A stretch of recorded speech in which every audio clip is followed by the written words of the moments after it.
The circular economy has never been as hot a topic as it is right now. And as part of the VLGA FastTrack Leadership Day, we spent a whole panel on what's coming down the track in terms of recycling and waste management and how can councillors provide local leadership in this space. Cathy Oak from the City of Melbourne, Professor Veena Sudawalla from the University of New South Wales in Sydney, and Cameron McKenzie of Aspire showed us the way when it comes to circular economy in the 21st century.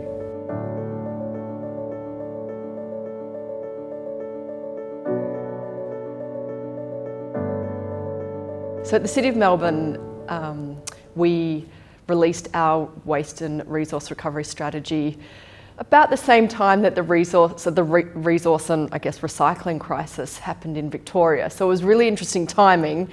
Certainly as a councillor, it was frustrating because we had spent so long in developing our strategy, but the crisis kind of sent a curveball and made us go back to the drawing board and reassess the way that we were looking at waste and in particular how it was handled onshore rather than being sent offshore. Well, Aspire come about the CSIRO and local government. So Kingston Council, a lady called Angela Stubbs there, I come from her sort of brainchild.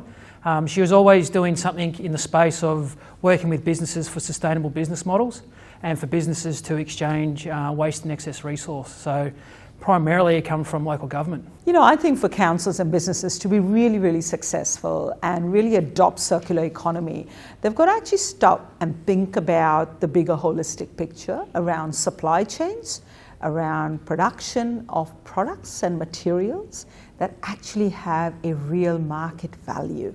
And I think to me, that's the critical element.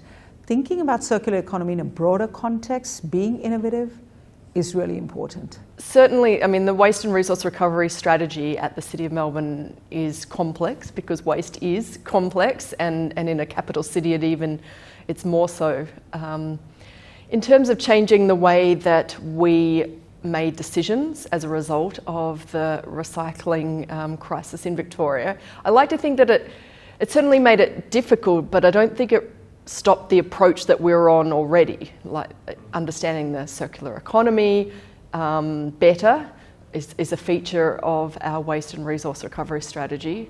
Understanding that we've got to change the financial models if we're wanting to reduce waste, if we're wanting to increase recycling content of products that we procure.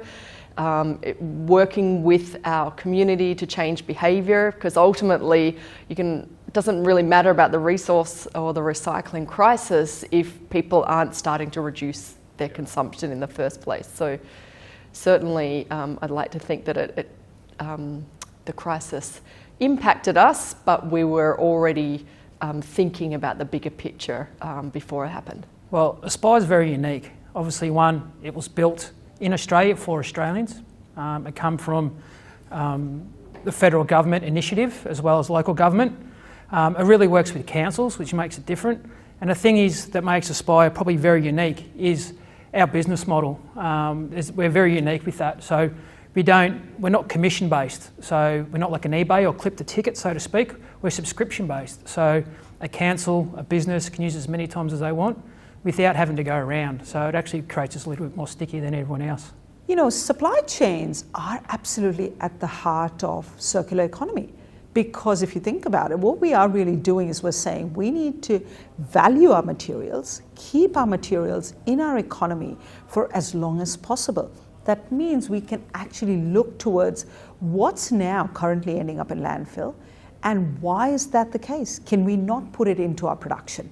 Can we not use our waste textiles, our glass, our plastics into value-added products? And if we can actually convert those into value-added products for which there is a market, then we've got a win-win situation, both environmentally and economically. The circular economy needs to work effectively for the longevity of the country. And what makes it unique is it actually blends Industry 4.0 along with circular motives. So everyone these days, they're all on the computers now. They're all digitally smarter than they were a few years ago. And what it does, it actually brings those two connections together. So Industry 4.0 and circular economy principles. It actually moulds them together. When we talk about recycling, we think always in a very conventional sense. We think about conversion of like to like, a water bottle into another water bottle. But we've got to imagine a future where our products and their composition is always going to evolve and change. And if that's the case, we actually have to be prepared for a fourth R that I like to call reform. And in doing so, what we're saying is that products don't have to come back to life in the exact same form. We can change the structure, the form, the chemistry, and we can bring new materials and new products to life. And that then unleashes our imagination. The VLGA FastTrack program, it's a great opportunity for councillors from across the state to get together, because ultimately, sharing experiences and aggregating effort is the power of local government. You can certainly make a great impact in your individual municipality, but working together is where we really amplify our strength.